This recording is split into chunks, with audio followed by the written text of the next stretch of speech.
एक बार भगवान इंद्र किसानों से नाराज हो गए और उन्होंने घोषणा कर दी कि 12 साल तक बारिश नहीं होगी। आप फसलों को नहीं उगा पाएंगे। भगवान इंद्र से किसानों ने विनम्रता पूर्वक विनती की।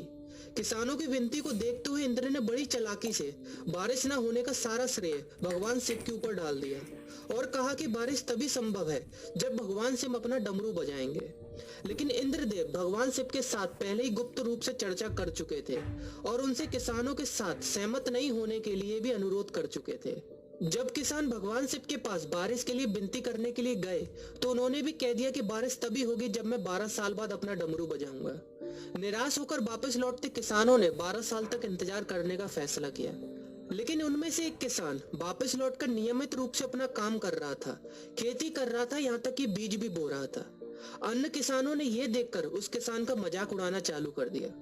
कुछ किसानों ने उससे पूछा भी कि आप अपना समय और ऊर्जा क्यों बर्बाद कर रहे हैं, जबकि आप जानते हैं कि 12 साल तक बारिश नहीं होने वाली। उस किसान ने जवाब दिया कि मुझे पता है कि बारिश के बिना मेरी फसल नहीं आएगी, लेकिन मैं ये सब केवल अभ्यास के रूप में कर रहा हूँ। 12 साल बाद मैं फसलों को उगाने और खेतों में काम करने की प्रतिक्रिया को भूल जाऊंगा। शरीर की काम करने की आदत छूट जाएगी और शरीर आलस का शिकार हो जाएगा। इसलिए मैं अभ्यास करता रहता हूँ कि जब 12 साल बाद बारिश होगी तो मुझे काम करने में मुश्किल नहीं होगी। जब इस किसान की यह बात पार्वती जी को पता चली तो उन्होंने भी चिंतित होकर शिव जी से कहा, आप भी 12 साल बाद डमरू बजाना भूल सकते हैं।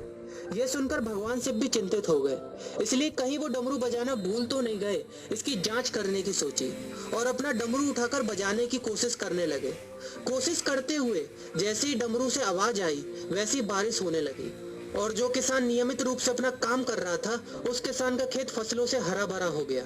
लेकिन बाकी सभी बारिश का इंतजार करते किसानों को पछतावा हुआ क्योंकि उन्होंने अभ्यास करना भी छोड़ दिया था। इसी तरह 2 सप्ताह